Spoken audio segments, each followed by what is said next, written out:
Cafe Hayden. Welcome to my channel. Sorry, I'm gonna take this down for a minute. Bear with me. Just kind of not feeling the bun for the moment. There we go. Alrighty. I was trying to let my hair dry. I just got a shower a few hours ago. But anyway, welcome to my channel. This is a new video that I decided to start, a new series of videos I decided to start doing. And it's not one that I had planned, so I don't have a tag for it yet, but I'm working on it. But anyway, I've been loom knitting for a few years now, and all of my loom knitting stuff was recently in storage with all of my stuff at Sam's house, and I really kind of missed it because I haven't been able to get to that stuff for about 2 years now, so I kind of haven't been able to do any of my crafts or loom knit, or I mean, it's not that Sam was keeping it from me, it's just there's a lot of boxes, like a lot of boxes, and we don't know what's in what. In order to find my stuff, we kind of gotta open things and dig through them, because I did not label them very well. I labeled them by room, but I don't remember what's in what now.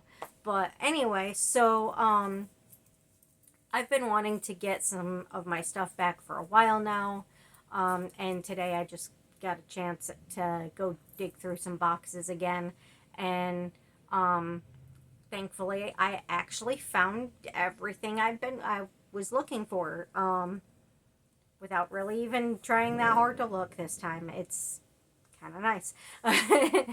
But I found my looming stuff, and I've been wanting to get back into it, but I never really thought that I had much experience with looming, because I only knew like one stitch, and I am learning as I go, but there are some things that I noticed when I started watching looming videos this week, this week and last week, that there's a lot that I know that a lot of people don't know, that I figured out on my own, and like just little tricks that I think only I do. But so I thought, while I'm learning, and show you guys the few tricks that I taught myself, and kind of let you guys learn with me as I go, if you guys are interested in loom knitting, or just if you're interested in just seeing what projects I make, whatever works for you guys. But anyway, so I just, if you've seen my most recent video, you guys probably already know, but in case you are new or you missed that one, I just recently switched churches, and my new church does these things where they give away like a little yarn prayer cloth, and they're really beautiful, and the thought is just so amazing, and I was like, I can probably make those. So I bought a loom thinking that it's probably going to be like years before I can find my looming stuff, because even when I do get the chance to go in there, we can't find anything. It was luck that I found everything today that I was looking for. It was just luck. That it just happened to be the first box I went to that had some of my yarn and some of my crafts in it. So it was just luck. But so like usually when Sam says you can go in there and look for stuff, I'm like, do I want to though? Because it's a lot. It's hard to find stuff in there. But so it's not that he's ever been trying to keep me away from my stuff. It's just, it's a lot of stuff. But anyway, so I bought a loom this month that looked interesting. It's like um a piece together loom. Like you can make it in whatever shape you want, however big you want, or however small you want. Um, so like it's kind of cool. Um, it's not one of those like wacky Trek kind of looms, which I think look really cool, and is probably really great for making socks and stuff.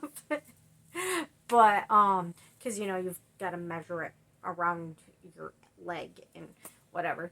But so anyway, um, you know, I noticed them making these prayer cloths, and so I bought a loom, and I was like, you know what, I can probably make those. So I took one that I already had laying around because I grabbed a few so I could give them to family members and whatnot, and have some for me because um, yeah, it's nice to have one. I'm one of those weird people that um, I feel like I have to have things that like everything has to match what I'm wearing, and everything has to match. Like I wear the whole color until until I'm out of it for the season, and then I switch to the next. I'm weird like that. I don't know if it's an ADHD thing or an OCD thing or maybe a mix of both. I have no idea, but I'm weird.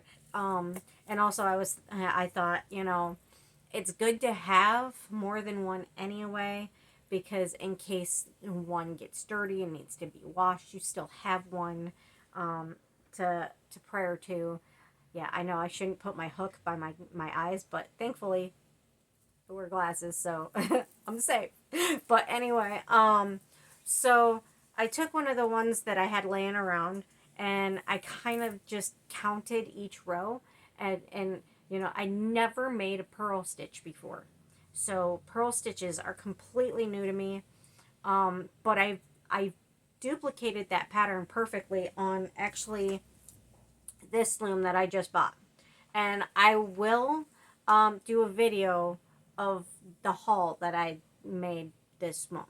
Okay, I will do a video. I'm just very excited about this video. So, um, as you can see by how I'm talking, because like normally, um, well, I talk like this a lot, but yeah, ADHD. What can you do?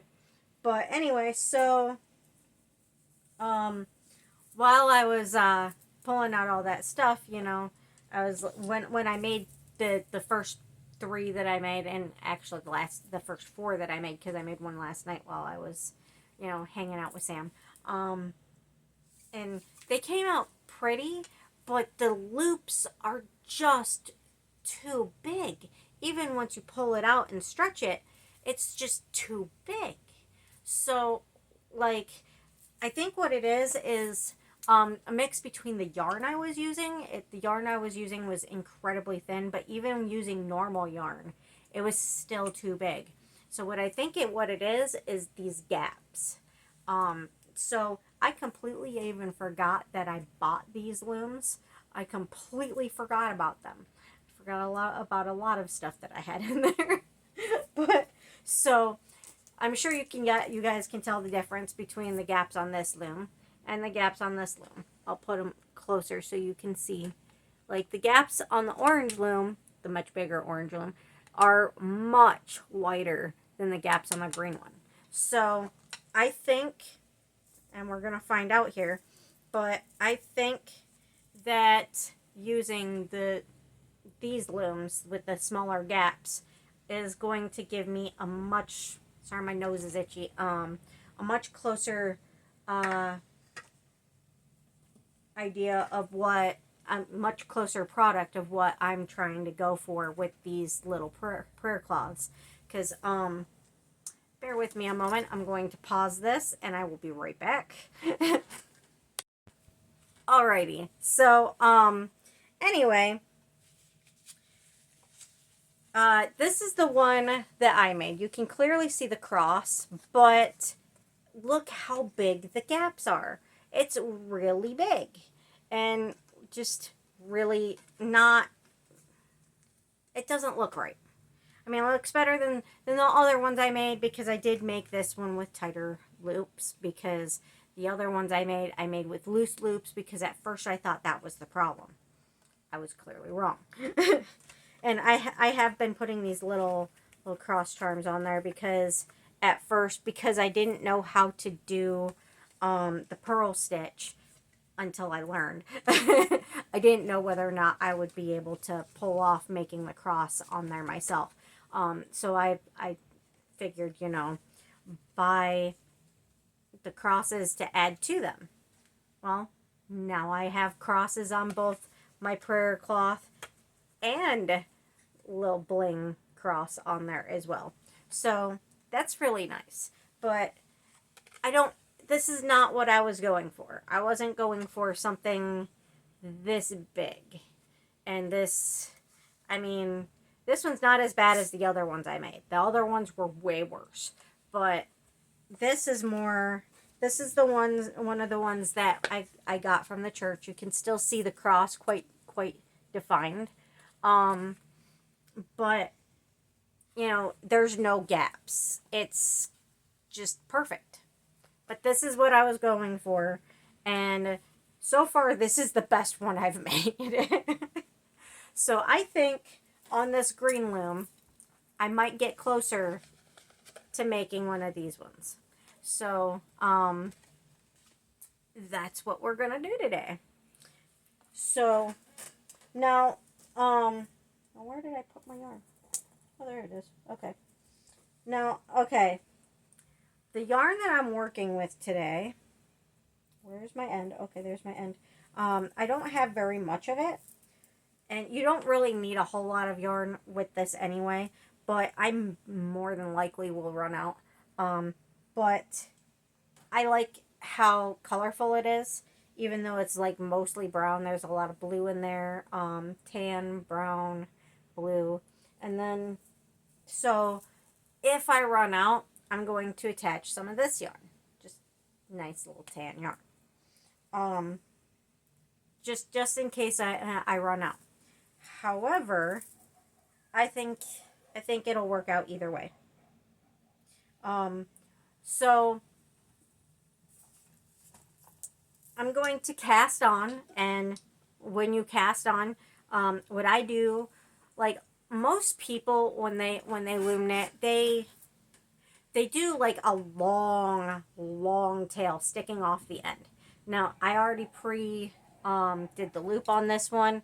I never leave a tail, because you don't do anything with that yarn but work it back into your project, and it doesn't do anything for the project, so it's just wasted yarn. There is no purpose to it. There is no reason for it. It's just wasted yarn.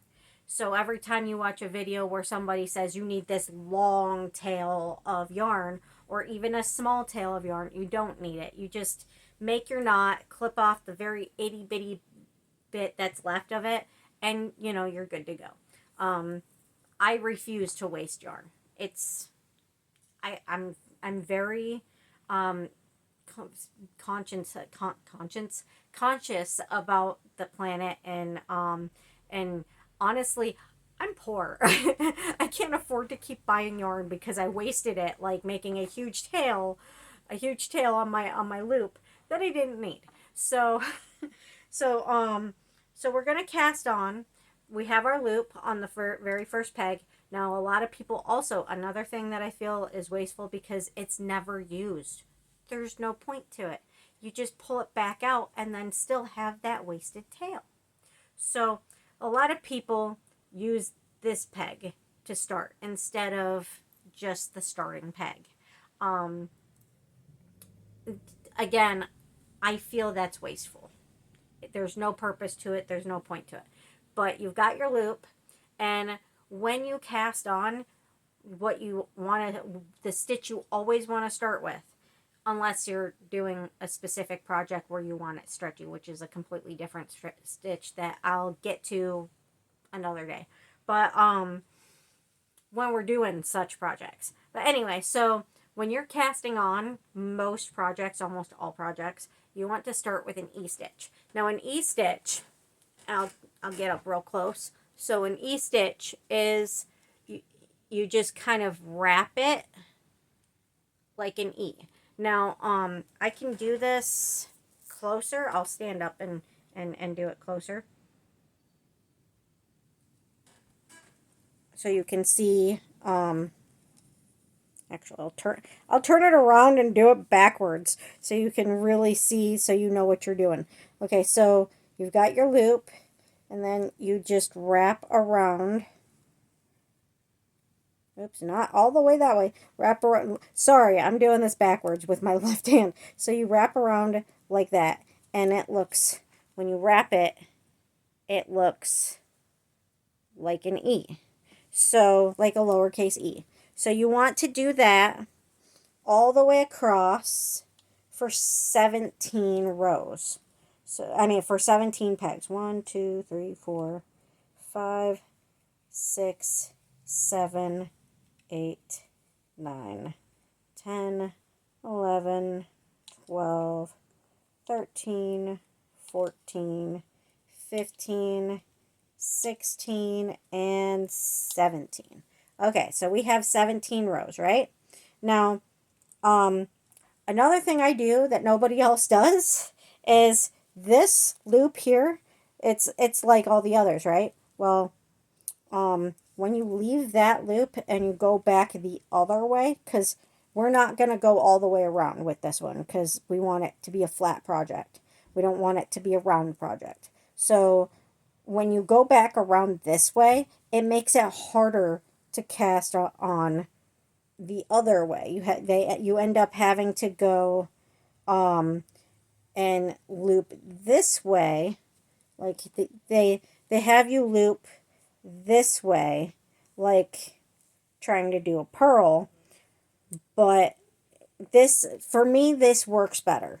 So, and I kind of made this up, but if you take the loop and you twist it like so, see, it's twisted into a loop, and you place that loop over your last peg, it's already an E-stitch, but it's also secured on there. See, it's not going anywhere. It's E-stitched, but it's not going anywhere. So we're just doing that one backwards and kind of upside down so that it stays. Now, you're going to want to push down all your pegs so you can E-stitch the other way because we are still casting on. So we're just gonna, come on. It's being stubborn because I made it tight. These pegs are small, so they don't like to go down. Come on, go down. Come on. Come on, go down. Alrighty. We'll get there. We will get there. I promise you. Here, I'll sit down for this because you guys don't need to see me struggling with the loop, pushing the loops down that close. It's not necessary. Basically, you just push all the loops down, and then once you get all the loops down, you want to E-wrap the other way. Another thing that most people do that I do not, and it is faster, is they E-wrap the whole row and then go back and loop. Now, I noticed that when or pretty much most people, E-wrap it that way, they miss pegs. I miss pegs. You forget things.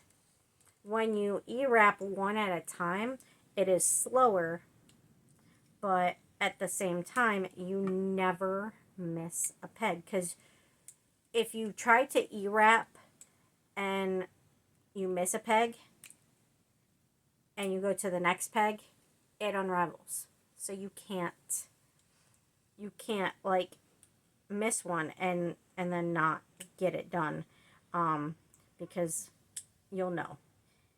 You'll know. And your working yarn is right there. So, I mean, it's impossible not to notice because your working yarn's just right there on that next peg that you need to loop over. So, there's really no excuse for missing pegs when you do it one at a time. So, now that we have all of our pegs, and I'm doing this upside down so you guys can see. Now that we have all of our pegs pushed down and our last peg looped upside down so that it doesn't go nowhere, we're just gonna E-wrap all the way back to our starting peg. So, and this is just the cast on. Now I like to make my cast on loop kind of tight. I always like to make my ends tight because I feel like, I don't know why I do it. It feels right for me. So we're just gonna loop, E-wrap, and then go over, and we're just gonna keep E-wrapping and going over, and E-wrap and go over. See, once I have them down and I'm doing the E-wrap, it's real easy. It's just when you wrap them too tight, it is hard to push them down at first. But you know, it loosens up as you go. So don't be concerned about that. And then we just want to keep E-wrapping until we get back to our first peg. My cats are getting into the cat food. Can you hear them? They're naughty. Naughty kitties. They're sweet though. Actually, I just had Merlin over here trying to help, but I was too busy trying to explain to you guys to give him attention, so he's probably mad at me now. He'll get over it. He knows I love him. Oh, Merlin. You know Mommy loves you. Oh, it was Merlin that was doing it. He wasn't trying to get into the food. He was just trying to lay on it. I currently don't have a place to put my spare bag of cat food. Because I'm still working on trying to situate this place, and I can't situate this place until I get the floor torn out and replaced. And then after I get the floor torn out and replaced, then I can get my wiring fixed. But no one's going to touch my wiring until the floor's torn out and replaced. But yeah, it's frustrating. But anyway, still keep E-wrapping and going over with the bottom loop underneath that E-wrap all the way back to your very first peg. So we're just looping. See, I'll stand up for you guys. So we're just looping. Okay, and this is the last peg. So, well, technically it's the first peg. So we're E-wrapping it, and we're taking that loop that's underneath, and we're just putting it over. That's all we do for the cast on, is we loop it all the way to our end peg, and then we push all the loops down, and then we E-wrap E-wrap and loop over all the way back. So that's how you cast on. Okay, so I'm sure you guys noticed that my Easter stuff is gone. I put it away, and I have some of my unicorns back up. I still have my emojis behind me, and I got these the other day. This one for Ash, since that we lost him around Christmas, and I really miss him, and Merlin really misses him, so I bought this for Merlin the other day. And sitting right next to it, I found what looks like Simba. And I know we haven't lost Simba, but I mean, look at it. It's so cute. How could I resist? So, yeah, we have those. And Albion up here, I don't know if you can see him, but Albion's right there next to the stuffed kitties, just chilling. Maybe I can turn it a little bit. You can see his foot now. But anyway, um, so yeah, my kitties are good kitties. They're sweet kitties. But anyway, so now we have our cast on. We are casted on. So the next stitch that we are going to do is a purl stitch, which I just learned how to do. So, are you excited? I'm a little bit excited. So, okay. Now, for the purl stitch, I can't do this backwards, so bear with me. I'm going to show you. You want to take this loop right here. Maybe I can do it backwards. So, and you want to place the working yarn in front of the peg instead of wrapping it around. You want to place it in front of the peg. And then you want to take that loop and pull it underneath that working yarn. Pull that working yarn underneath that loop. Okay, see? I'll do it again. So we got the loop. Nope, get the loop. We want to get okay. We got the loop. See? So we got the loop. And now the working yarn's still underneath that loop, right? So this is hard to do backwards. And then, so we want to loop that working yarn into that loop and make a loop, okay? And then we're going to pull it off and put the loop that we just made from the working yarn onto the peg and pull that. You don't want to pull it tight on all of them.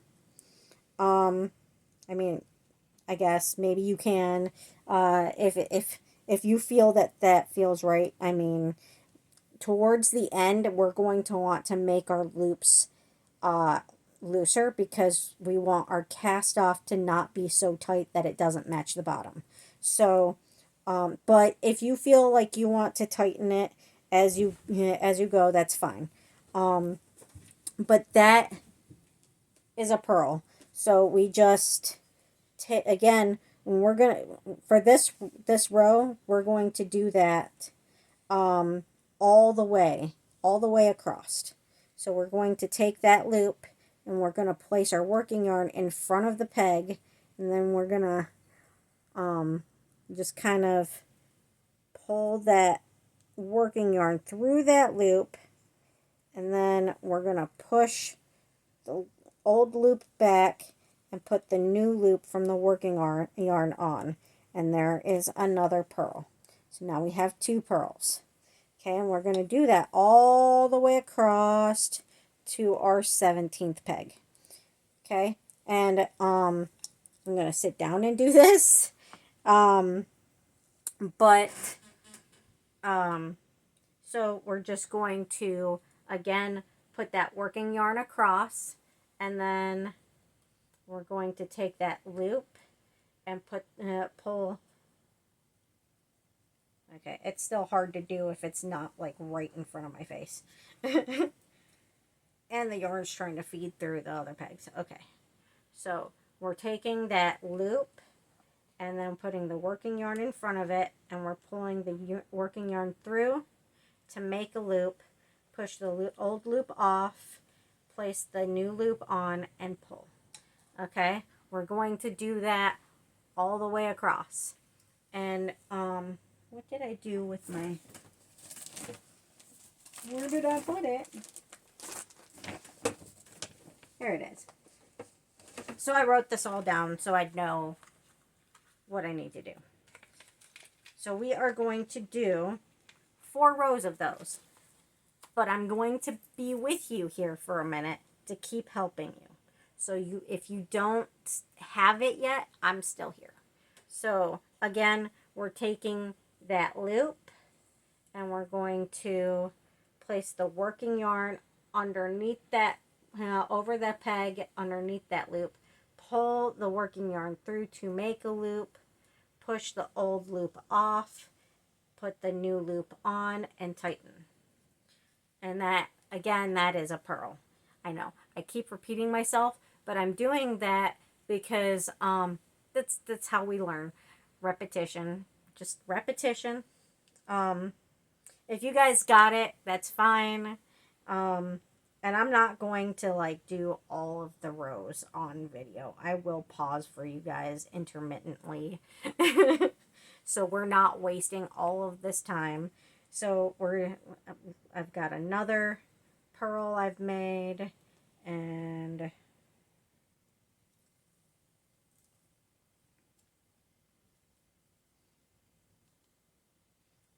another purl I've made. It's a lot easier when you're doing it mindlessly and just not trying to explain it on camera.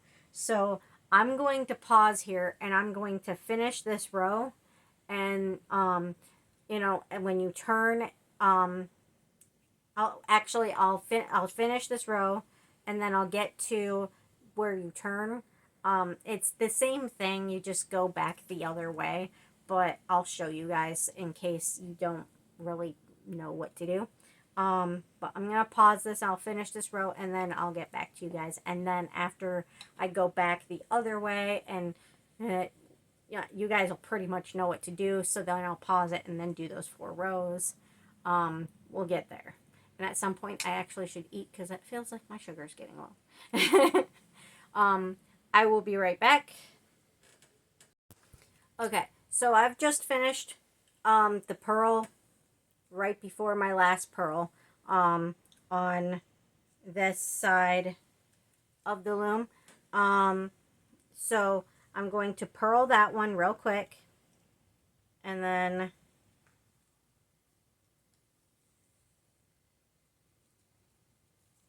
I'm going to show you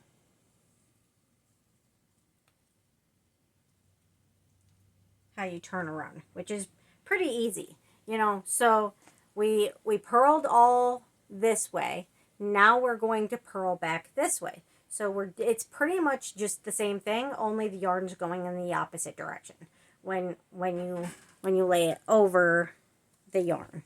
So it's literally the same exact thing, just going this way instead of this way. So we want to come here. Loop does not want it. This is hard when you're doing it backwards. So, okay. We want the loop, and then we want the working yarn to go through the loop, just like before. Lift that old loop off, put the new loop on, and just tighten. And we're going to do that all the way back, all the way to the very first peg. Okay, and then we're going to do 3 more rows of that because we need 4 rows. Okay, 4 rows, and I have in here somewhere my nifty little row counter, which for some reason I did not reset, and I also for some reason bought it accidentally too big for my thumb, but I intentionally bought it big for my thumb so it would fit my thumb, but I accidentally got it too big for my thumb, so it does not stay on my thumb, but that's okay. And there's all kinds of different row counters. You can buy them as rings. You can buy them just regular little devices, where you just click it and or like turn it and it just does what you need. So it's got, come on, adjust so people can see. So it's got these little, doesn't want to adjust. It's got these little numbers on it, and the numbers, they twist, and then you get the number that you're working with. Like there's number 2 for some reason. I passed number 1. Here's number 3. Here's number 4. You know, it just helps you figure out what row you're on. So it's very useful, and it's got this little gray band so you know which numbers to look at. Underneath is a, if you can see it, underneath the numbers is this little gray band that goes across, so you know what you're working with, what numbers you're working with.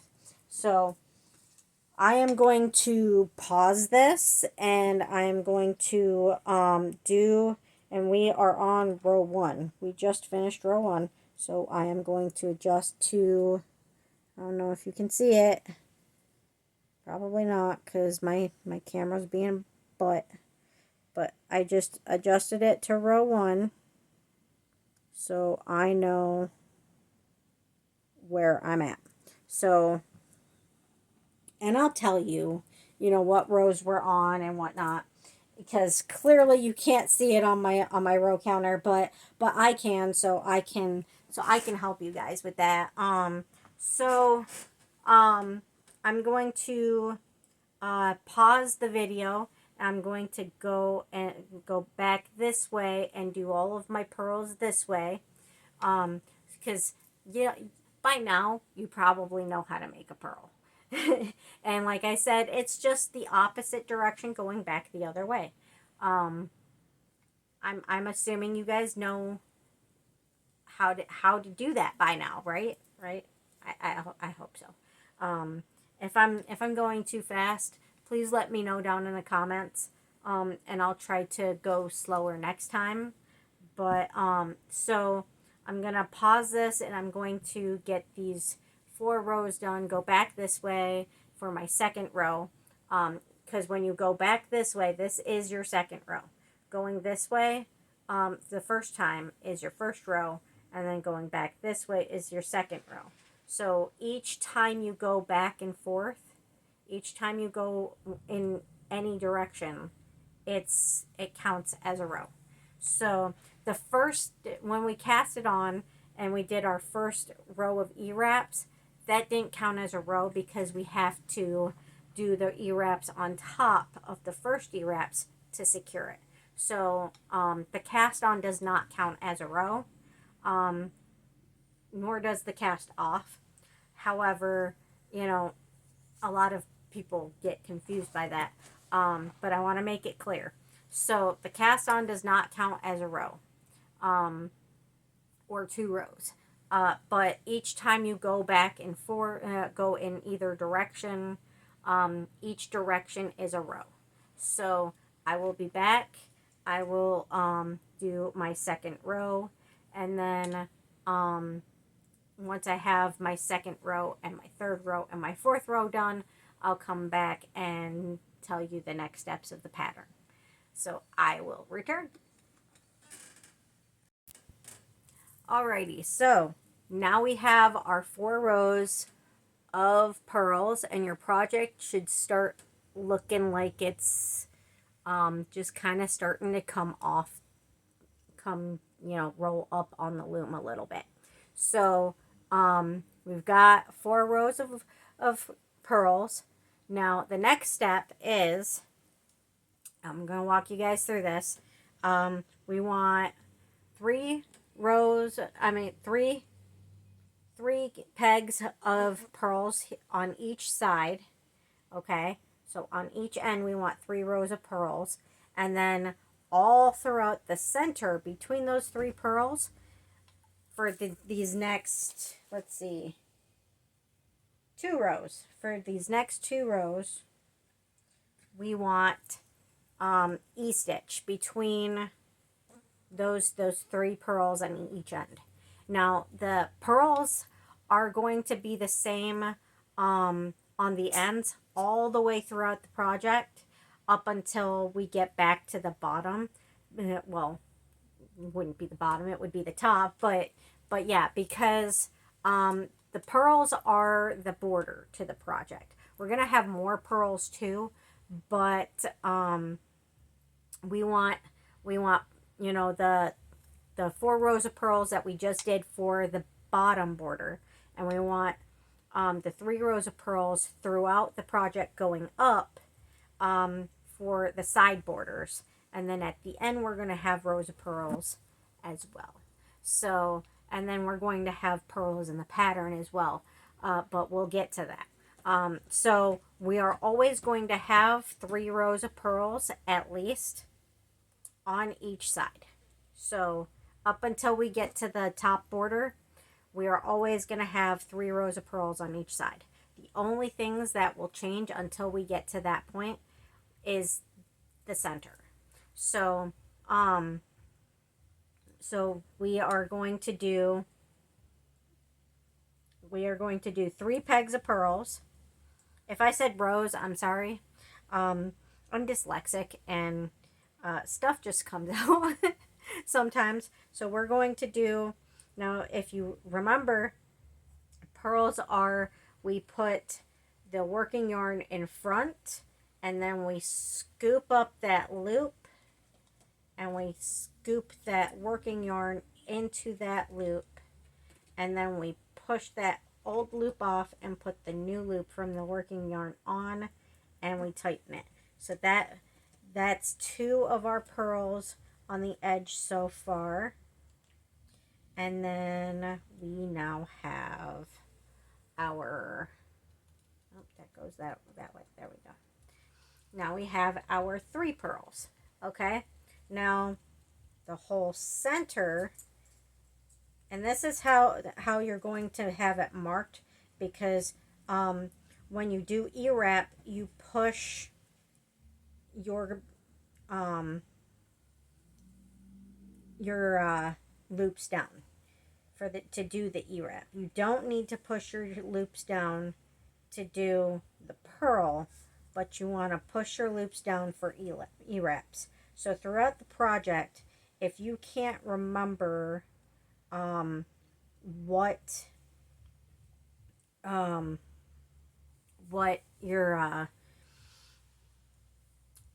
your stitches that you're on, just kind of look back and you'll see that right here there's the 3 pearls. Over here there's 3 pearls, and then in the middle there will be E-wrap stitch.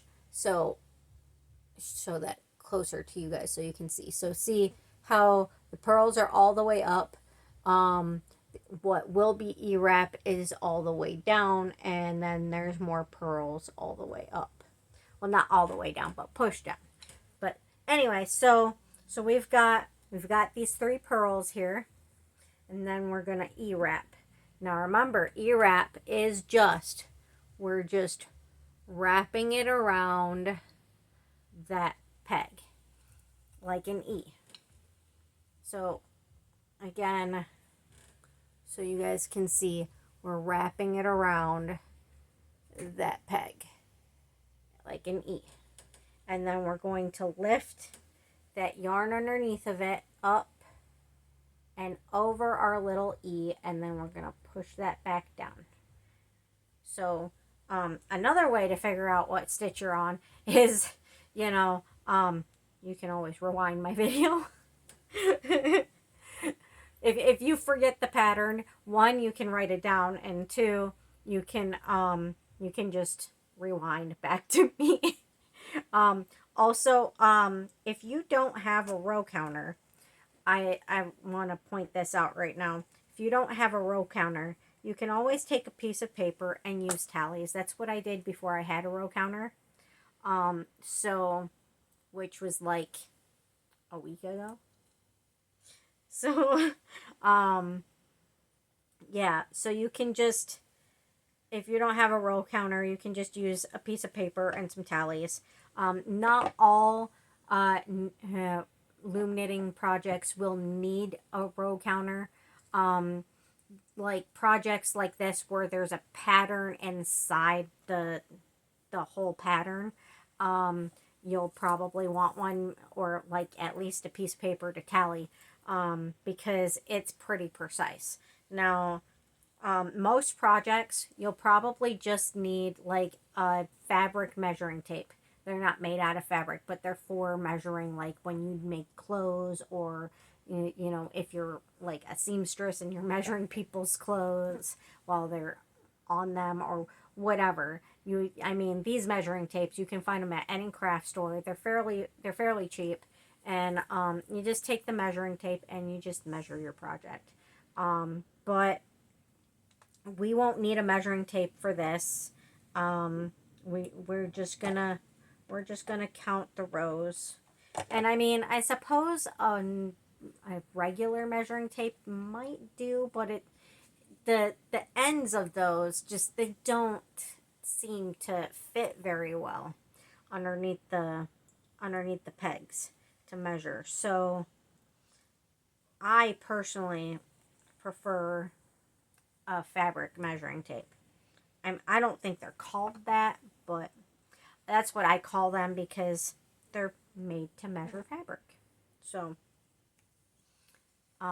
but yeah, you can find them at any craft store. You can also find them at Meijer or Walmart in the craft section if you're looking for those measuring tapes. But it's good to have handy for future videos, just if you don't have one. But for now, we're just counting rows because this is a much more intricate pattern. That has a pattern within the pattern. So, and there's other tools you might want.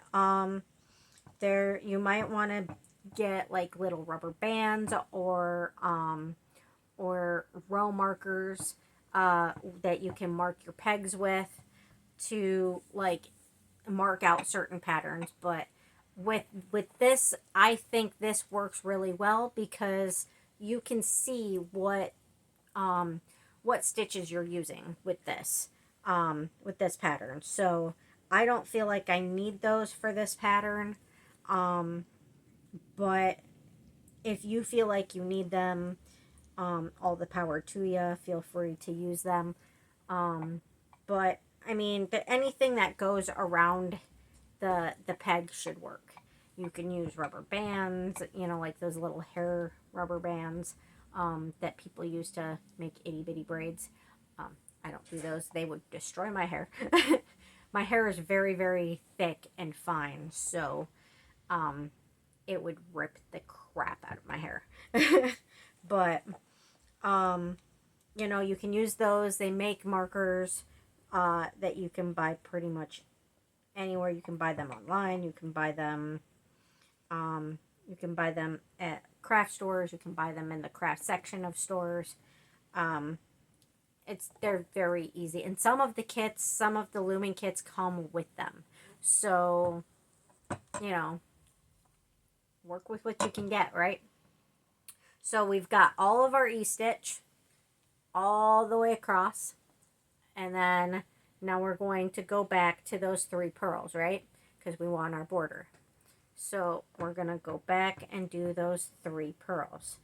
And we're just going to keep doing that for the next row. In fact, I'll just do that next row with you. Because it's just 2 rows. So I mean, it shouldn't take too long. If it's only 2 rows, like, why should I have to shut off the camera for you guys? And just, like, once we get to the 10 rows, like, for sure, 10 rows, we're not going to have you guys sit here and watch me, like, loom 10 rows of stitches, because that's excessive, right? That's a lot of video. We don't want to waste our time like that, or our video, or my battery. But anyway, so who would watch it if it was that long? So anyway, so we've got now our first row of the 3 purls and on each side, and the E-stitch throughout the center. So there we have it so far, and that's what we have so far on the inside. Doesn't it look pretty? Now you can use any color yarn you want. Doesn't matter what texture, what size, whatever works for you. For this pattern, Whatever you have on hand will work, because this is made from our heart. You know, this is made to show people we care and that we love them and that they matter to me, and that, you know, we're just going to wrap them in a little hug of love, you know, so they can hold this in their hand when they're feeling down, or when they're feeling like they need to pray for any reason, and just let God's love come to them and let our love come to them. So that's why we're doing these prayer clouds, so we can show people that we love them and that they matter to us. So we've got our first row, and we only need 2 of those rows. So I'm going to quickly do another row with you guys. We're going to do the 3 pearls. It's really hard to do like on video. I would just kind of angle the camera down, but my table is a disaster. So, yeah. I don't have much surfaces in here right now, or like anything else for that matter, because until I get my floor fixed, I can't move anything else in here. So I'm just working with what I got right now. So that's pearl 2 of 3. And then there's pearl 3. So I'm sorry if my hands are in your way. But like I said, I already showed you guys how to do the stitches. I think at this point, now that you know how to do the stitches, it's just what goes next in the pattern, right? And if you guys need help, you can always message me in the comments, and I will try to go slower in a following video. So, and then now that we've done those 3 pearls, we are now going to do E-wrap, E-stitch all the way back to those other 3 pearls on the other side. So we're just going to wrap, loop over, and push down, wrap, loop over, push down, wrap, push over, loop over, push down, wrap, loop over, push down, wrap, loop over, push down, wrap, loop over, push down, wrap, loop over, push down, wrap, loop over, push down, wrap, loop over, push down, wrap, loop over, push down, wrap, loop over, push down. Okay, so we've got all those E-wrap stitches, and then we're going to do those 3 pearls. So we're going to put our yarn to the other side, and we're going to pull up this loop, and we're going to push that wrapping yarn that was underneath the loop up through that loop, and then push that old loop off and pull this new loop down and tighten it. And we're going to purl on each of these 3 pegs. So loop, yarn over, yarn through, loop over, loop on, pull. Loop, yarn over, yarn through, loop off, loop on, pull. Okay, so we've got those. Okay, we only needed 2 of those. No. this is where it gets a little bit excessive. Because we're now going to be at 10 rows. And I promise I will not keep filming throughout the 10 rows.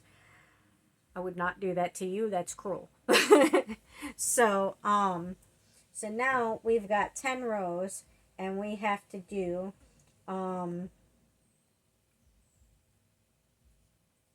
we've got to do obviously the three pegs for the pearl, and then we've got to do in the very middle we want to find, okay, we found those pegs, we want to find okay, we want to find the very middle 3 pegs on your work, okay? The very center. Those 3 pegs, we are going to pull those up back into the mouth of the peg, because we are going to see those 3. What are we gonna do? You guys know, don't you? We're going to purl those 3. Okay, so we're going to purl the edges, we're going to E-wrap the inside, and the very middle, those 3, we are going to purl for 10 rows. So, fuck off, fly. Excuse my language, but yeah. I don't like flies. I think they're rude. So, we're going to purl. And we're going to purl number 2. Leave me alone, fly. Purl number 2. And we're going to purl peg number 3. These are not numbered. I'm just saying that. Peg number 3, and then we are going to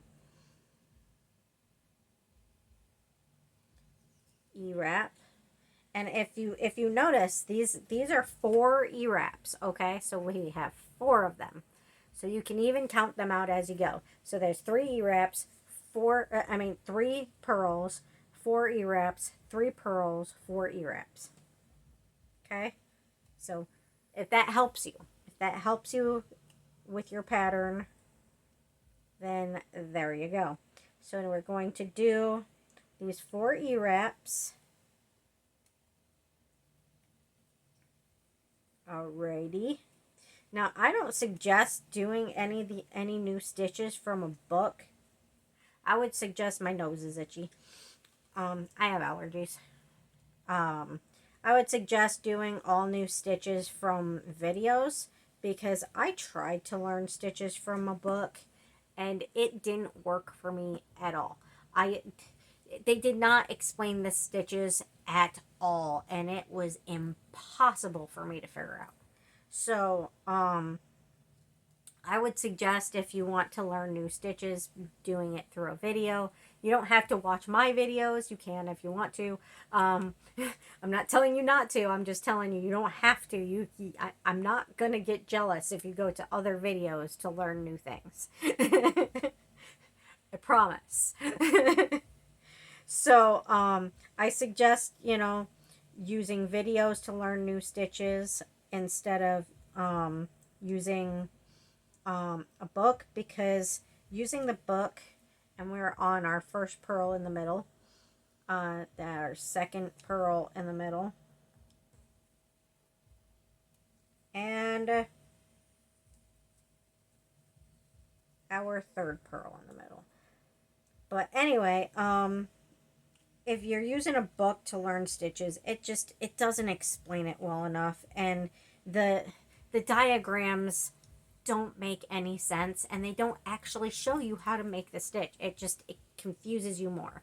So I would definitely use videos to learn rather than a book, and I am like obsessed, and I mean obsessed with books. So this coming from me, obviously the videos must be better, because I would not say this if it wasn't true. Because I am a gigantic book nerd. I prefer to learn everything from books if I can. But from my experience using the books to learn stitches, it doesn't work. And trying to use a book to learn patterns did not work for me either. So I mean, watching a few videos and I'm like, I could be a pro at this now. I already know how to e-stitch on a loom. You know, I know how to cast off on a loom. I got this. So, yeah, it's a lot easier watching videos than it is to try to learn it on your own from a book, because it doesn't work. But anyway, so now we're back to the 4 e-stitch on the other side. So e-stitch 1, and e-stitch 2. Now if you guys hear anything in the background coming from my neighbor's house, I apologize. Yeah, but you know, what can you do, right? What can you do? And we got e-stitch 3 and e-stitch 4, and then we are going to do 3 purls on the edge. So again, this part is 3 purls, 4 e-stitch, 3 purls, 4 e-stitch, 3 purls. And then we go, fly on my camera. And then after we finish this row, we're going to go back the other way doing the same pattern, and then keep going back and forth for 10 rows. So we are almost done with our first row of that. Okay, so I'm on the purls now. I'm doing the last 2 purls of this row now. I can hear the birdies outside. They're so pretty. They sound so pretty, don't they? I don't know if you guys can hear my birdies outside. Well, they're not my birdies, but you know, they're the outside's birdies. Yeah. So they sound pretty, I think. So we've got our first row, and we're just going to keep doing our next row of 3 purl, 4 e-stitch, 3 purl, 4 e-stitch, and then 3 purl, and that'll be our second row. And then we'll go back and do that over again this way, and we're going to keep doing that for 10 rows. Okay, so I am going to pause again, and then I will be back with my 10 rows. Bear with me. By the time we get through this video, it might be dark out. We might be doing this by lantern, because I have no power in my living room. But, you know, we'll figure it out. But anyway, I shall be back. Alrighty, so we've got our 10 rows done, and it should start looking like this on the inside. It looks pretty good so far. So now is the next step. So right now we are going to do, I'm sorry, I had to turn the lanterns on over here, so if my face looks like it's overlit on one side, that's why. It's getting a little bit dim in here, and like I said, I don't have power in my living room right now. So bear with me, guys. Anyway, so we have those 10 rows done. Now we need to do 5 rows of, we're gonna do the three purls on the edges, and then we're gonna do 2 e-stitch on each side of those edges, and then the rest are going to be pearls. So this is the part of the cross where it crosses. So that's why it's so long with pearls. So we're going to get started on that part now. So we're going to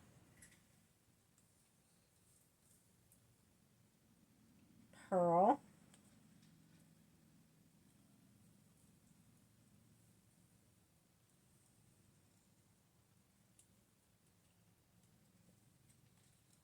I did forget to push everything up, but I can do that real quick in a moment here.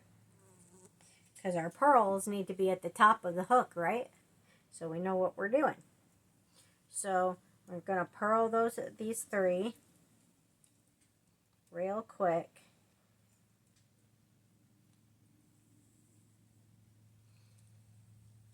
We're going to leave these 2 E-stitch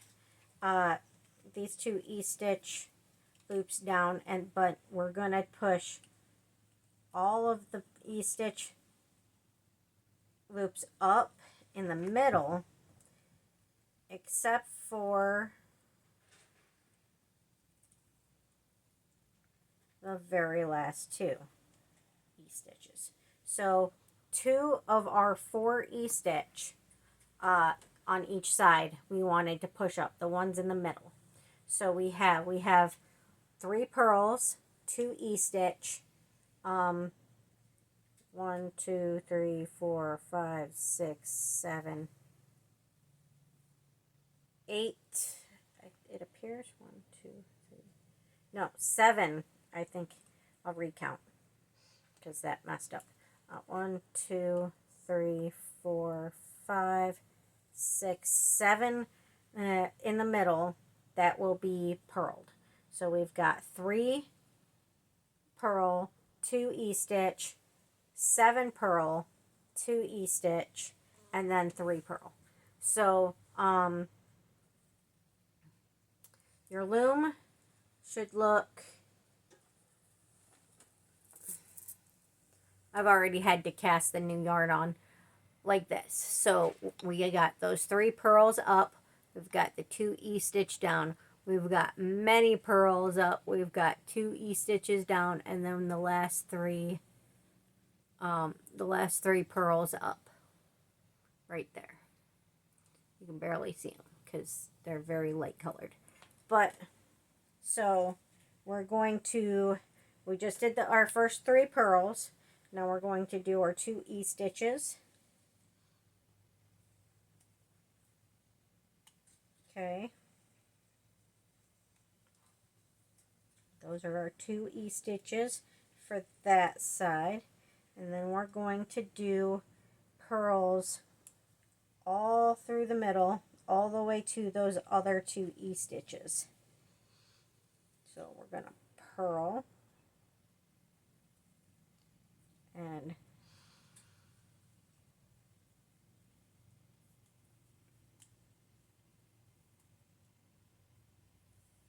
we're going to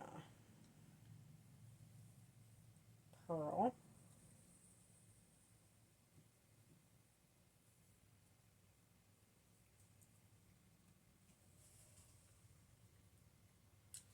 And then we're going to purl some more.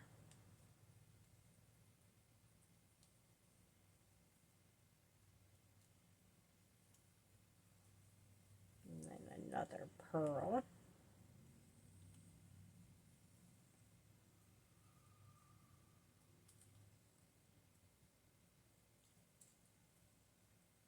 Come on. Doesn't want to come. Alrighty, let's get that in there. Come on. Oh, it's stuck. It's stuck. We don't want to lose that loop real quick, for a minute there. We just want to, get that through the knot in the exchange for the yarn, when I added yarn does not want to go through for some reason. I usually don't have this problem. Usually the knot goes through just fine. But for some reason, it just don't want to go through. Okay, I got it. And it's okay. if you have knots in your yarn from adding yarn, because I mean, you're gonna need extra yarn if you run out anyway, so no big deal.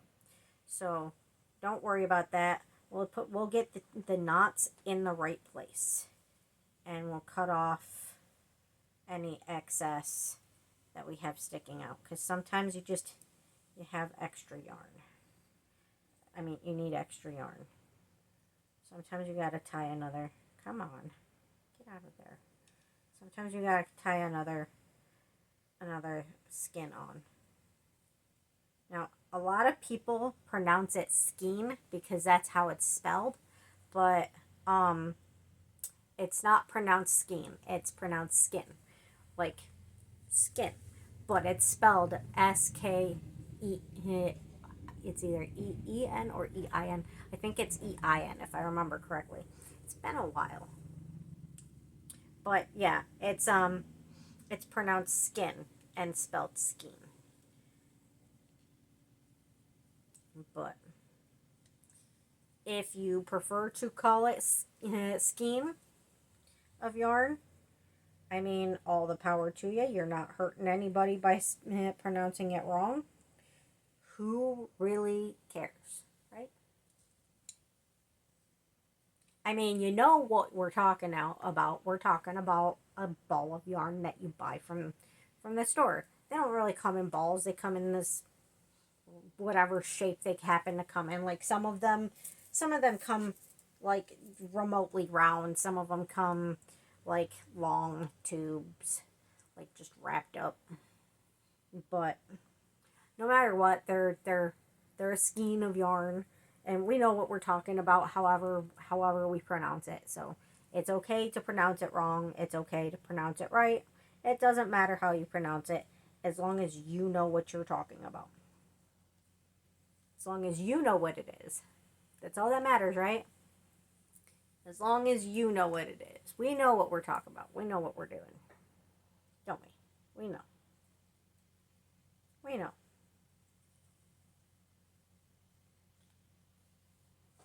So if anybody gives you crap for calling it a skein of yarn, or gives you crap for calling it a skin of yarn, Tom, I know what I'm talking about. It's yarn.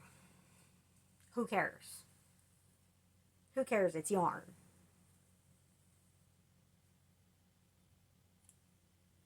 No one cares. If they do, well, that's their problem. That's their problem.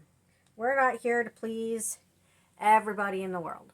We're here to do the best we can with what we've got, be the best people we can be, and, live, as happy as we can be with what we've got to work with. And you know what? We got this. We got this.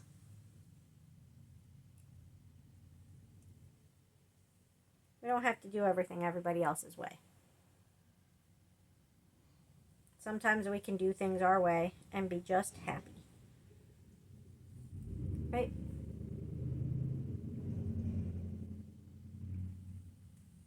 If we did everything everybody else's way, then we wouldn't have much of a life, no, would we? We'd be awfully bored. There'd be no creativity. There'd be no art. If we did everything everybody else's way, there'd be no art or creativity at all. There'd be no music.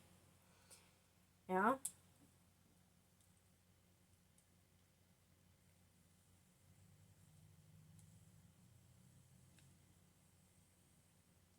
We just gotta do things the way that feel right to us. Whatever floats your boat.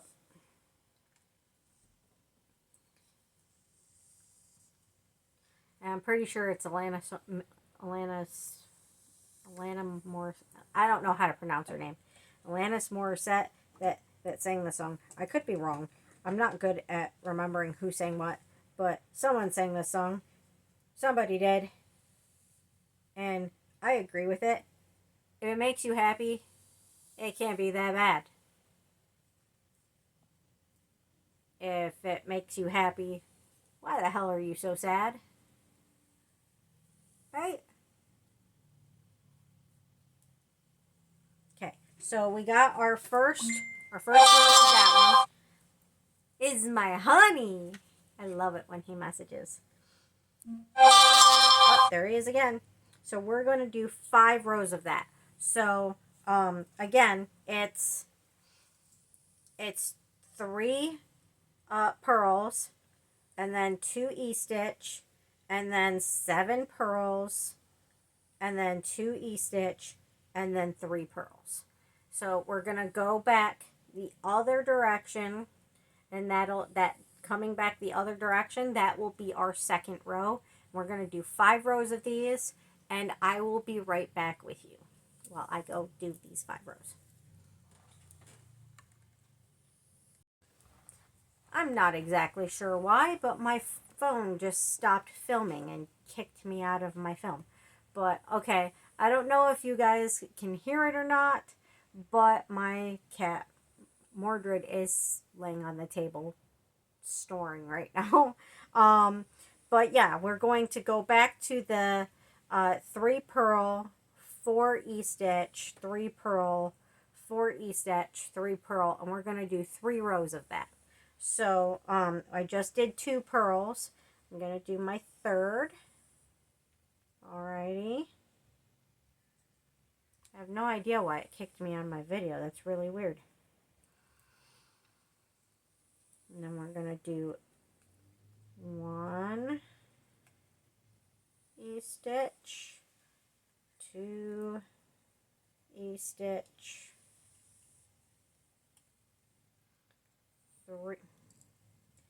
3 E-stitch,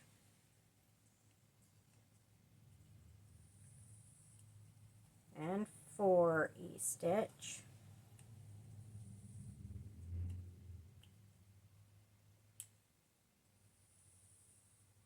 And then we're going to do, why is my hair in the project? Come on, get out of it. Gross. And then we're going to do 1 pearl,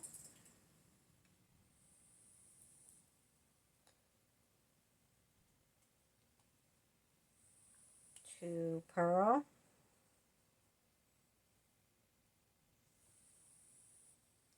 and 3 pearl. And then I didn't push these down yet, so 1 E-stitch,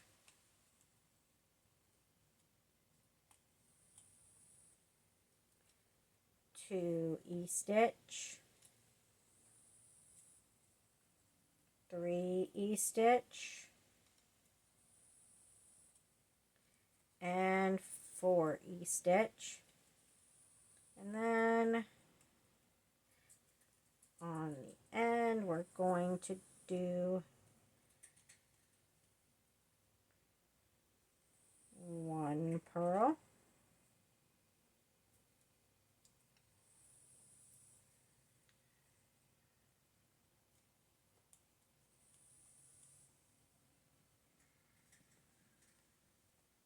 2 pearl,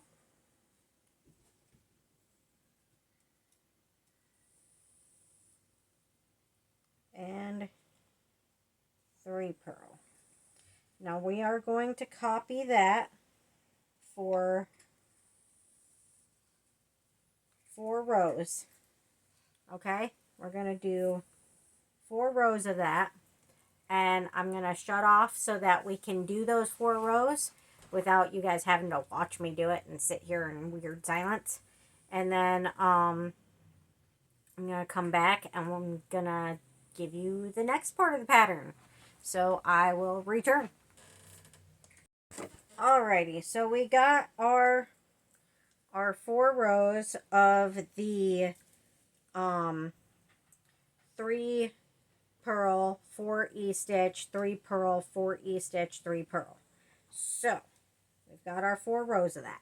Next, I'm sorry it's getting darker and darker in here and harder to see me. I was not intending on doing this video halfway through the day where like it's now like dark outside and I have no light except for the two lanterns over here. So I apologize. It's very frustrating for me too, especially seeing as how I have 3 black cats and a black calico. So, yeah, it's frustrating for me too. But anyway, bear with me, guys, because really we are almost done. We are so close. So, and then, then we have 3 rows of purl just the edges and then E-stitch all through the center, okay? You guys know what's happening now, right? We're starting to fill out the rest, the end of the pattern, because we just finished the top of the cross.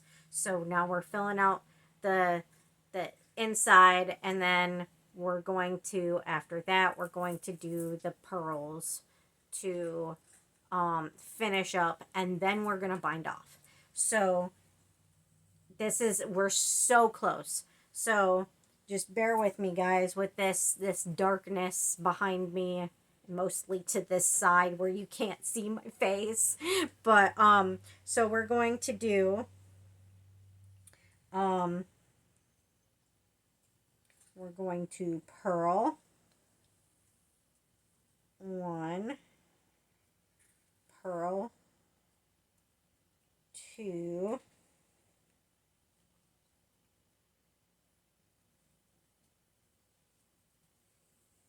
and then purl 3, and then I need to push down these 3 in the middle real quick. Okay, then we're going to E-stitch all the way through the middle, all the way through that middle, all the way through. So we're gonna just E-stitch straight through that middle.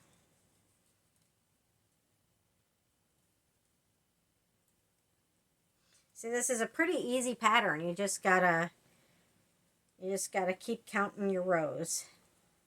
It's just 2 stitches, and most of the pattern is pretty much the same except for the middle part of the cross. So, I mean, really, it's really easy pattern to remember. If you write it down, you'll become an expert at doing this pattern pretty quickly, without even really needing to read what you need to do. All you need to do at that point is just read how many rows you need for each change in the pattern. So, you know, like, it's a really easy pattern to do once you really get the hang of it. So this would be my 5th one that I've made, and the first time using this specific loom with the gaps so much closer together, the pegs so much closer together. So I think there's not going to be any gaps in this prayer cloth. So this is a very easy pattern to do, an easy pattern to remember.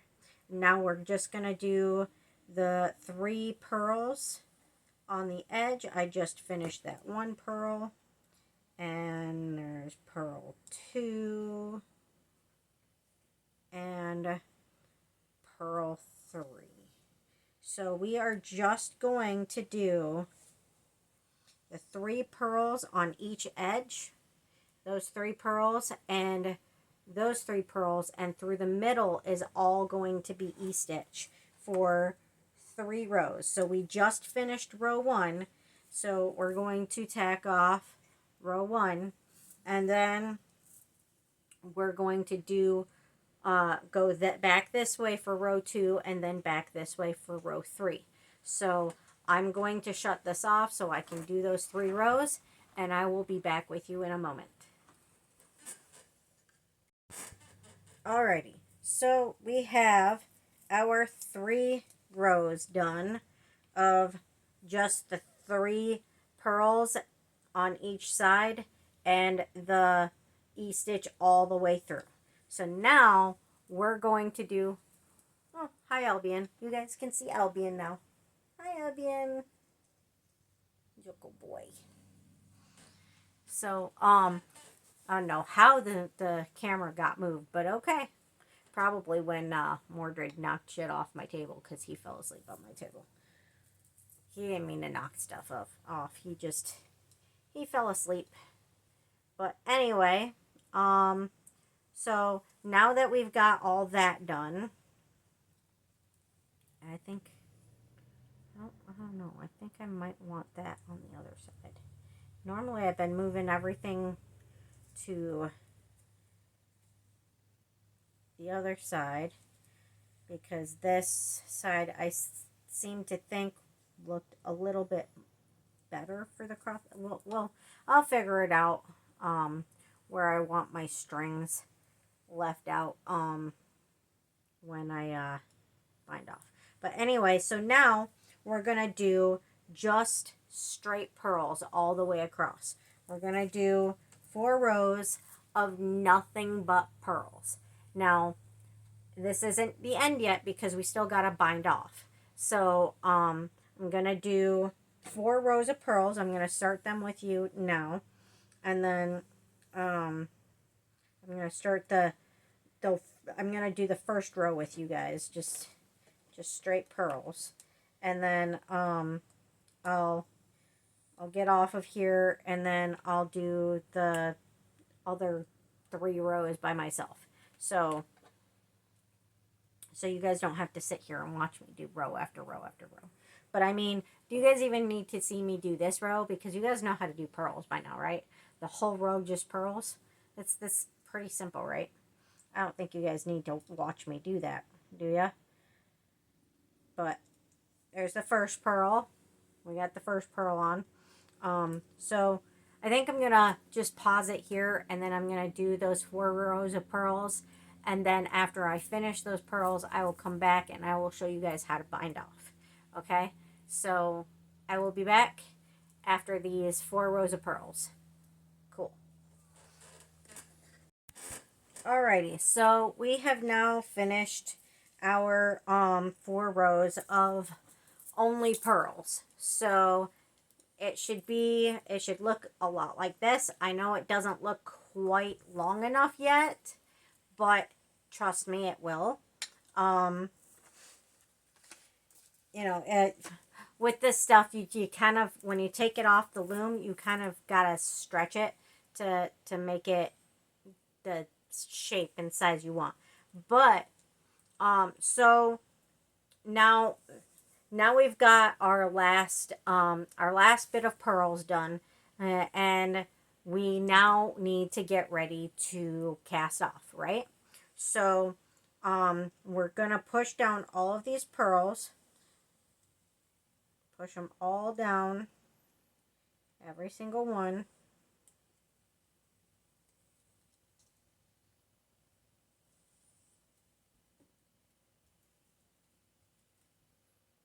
Alrighty. And again, I apologize for how dark it is in here. I was not counting on this running this long, and I wasn't exactly counting on my my power going out through half of the house for the last several months now either, but or everybody refusing to fix it. But what can you do? You work with what you got, right? You know, you can only do what you can do. So, you deal with what you got. So, okay, so we got all those pushed down. Okay, so now we're going to do a row of E-wraps. And these E-wraps, again, are just to cast off. Okay, and we want to do these E-wraps, these E-stitch, very loose. Very very loose, okay? Because we're going to want to stretch them over other pegs. So we want to do all the way down to the end. We want to do E-wraps, and we want them all to be very, very loose.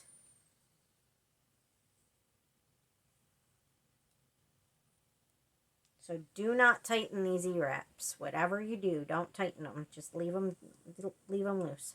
Now you need to stay on there so I can, there we go. We want them loose. It sounds to me like Albion is having a dream. That's like the second time he's done that. Oh, he's awake.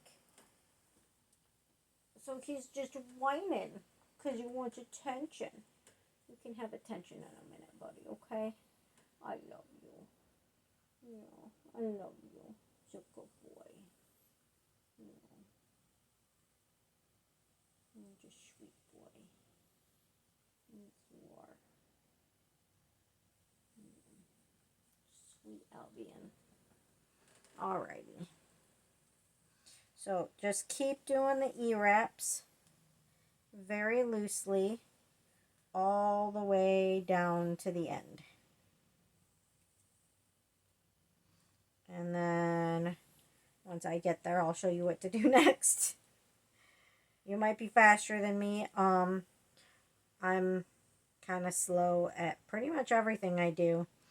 I'm very hyper aware of everything I do, and I do everything with as much precision as I feel I can.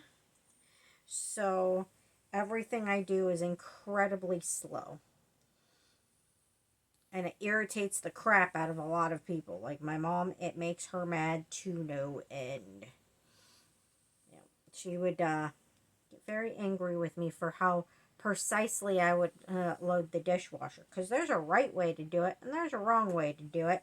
And I like to do it the right way to make sure everything fits properly. If you don't put it in properly, it's not going to fit, and then it's not going to get clean. So I was doing it right, and she got mad about it. This was back in high school, by the way. So I am very, very slow about things because I like to make sure it is always done right.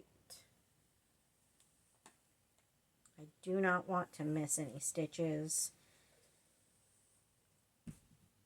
So I am very, very hyper aware to everything I do, and that makes me much slower. Which is a good thing when you walk around town alone as a tiny midget cripple, and, you know, got to be aware of your surroundings. So anyway, so we've got all our E-stitches done, and we have them very loose. We want them loose. Now, our working yarn is over here, right? All the way over here on this side. We're going to go all the way back over here to the first peg. On the opposite side of the working yarn. We're going to take, I'll bring this up here to you guys so you can see. We're going to take the loop right here, the second loop on the loom.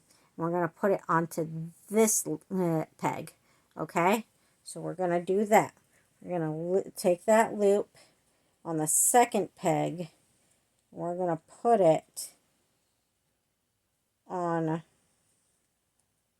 sometimes it's easier to do with your fingers, with the first peg. And then we're going to take the loop that was already on the first peg. We're going to loop that over, and then we're going to return that loop back to the second peg.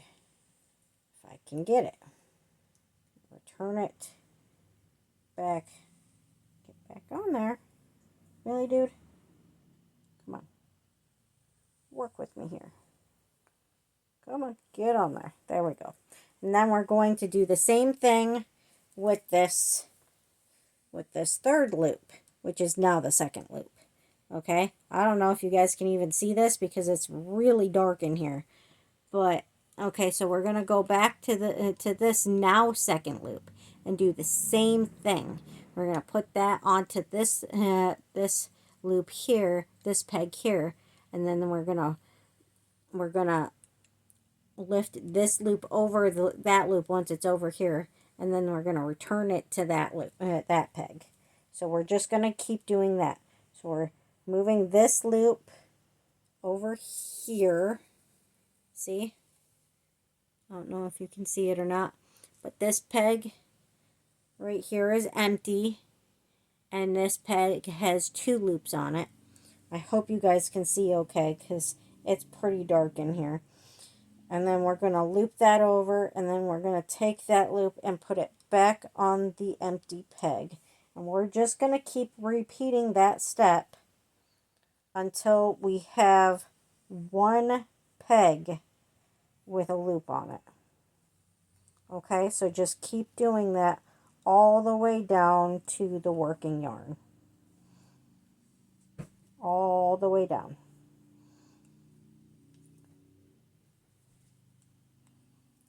Second peg loop to first peg loop.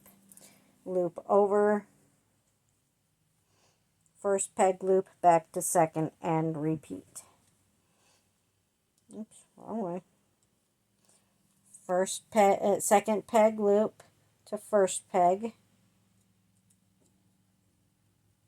Loop over. Back to second peg. Repeat. Second peg loop over first peg. Loop over. Back to second peg. Second peg loop to first peg, loop over, back to second peg. Second peg loop to first peg, loop over, back to second peg. This is called a cast off. So if you didn't know that, now you do. Second peg loop to first peg, loop over, back to second peg. Second peg loop over first, loop over, back to second peg. Second peg to first peg, loop over, back to second peg. Second peg loop to first peg, loop over,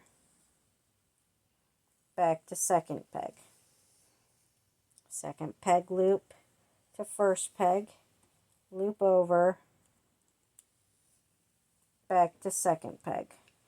I know I sound monotonous, I know I do, but for those who have not done this before and are not quick learners, you know, this might be helpful.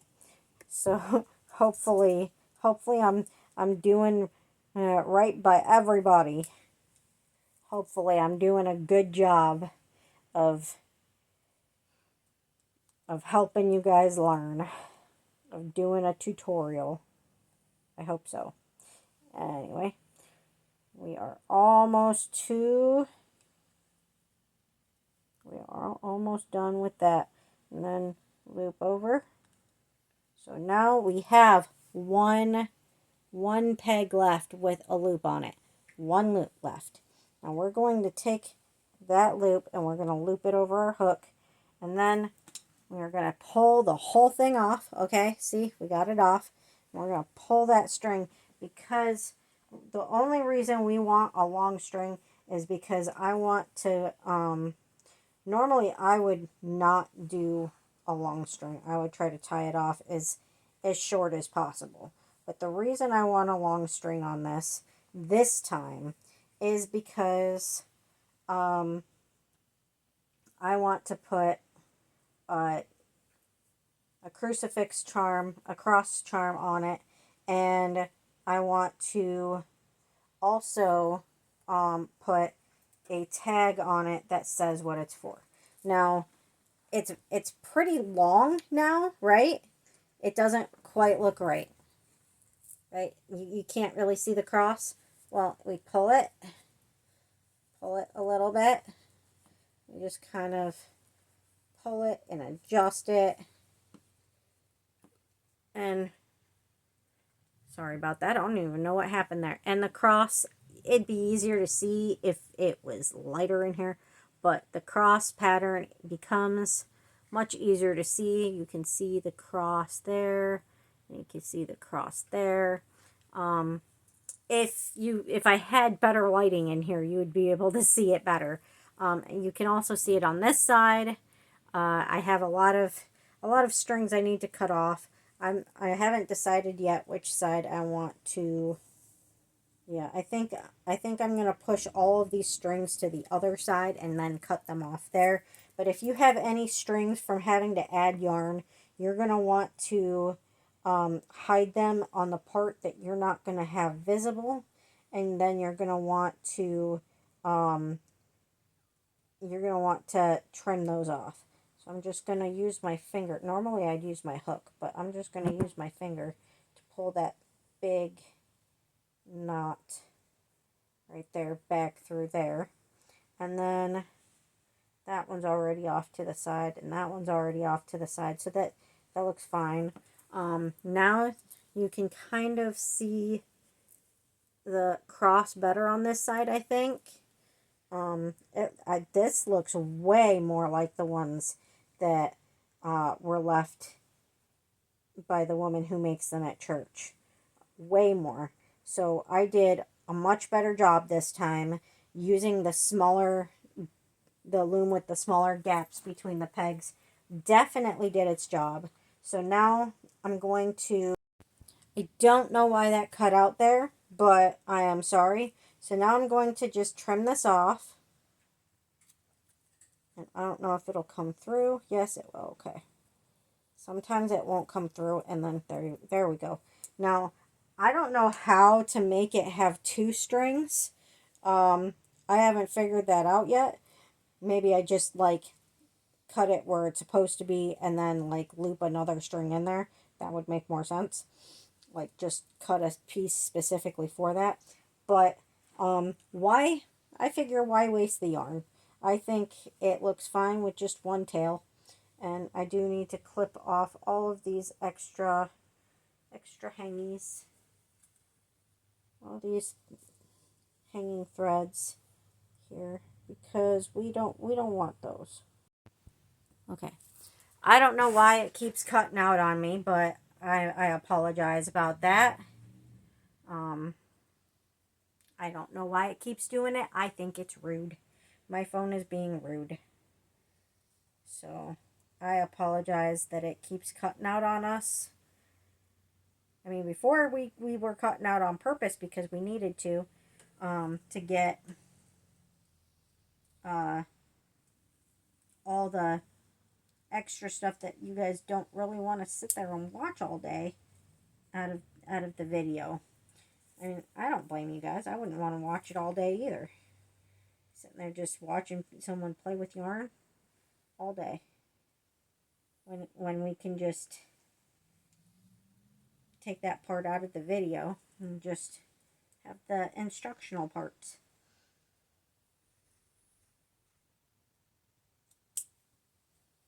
What's that? And then there's this piece right here. Just make sure you don't cut the knots and only the yarn that's sticking out. So now we have our beautiful little prayer cloth. It's so pretty. You can barely see it because it's very dark in here, but it's really pretty. If you guys could see it better, you would really think it was beautiful. Because the bottom half of the cross is all like very different pretty colors of tan and blue and brown. Very pretty. And then the top is all tan. It's very gorgeous. I really like it. So now I'm going to take one of these prayer cards that the lady who makes these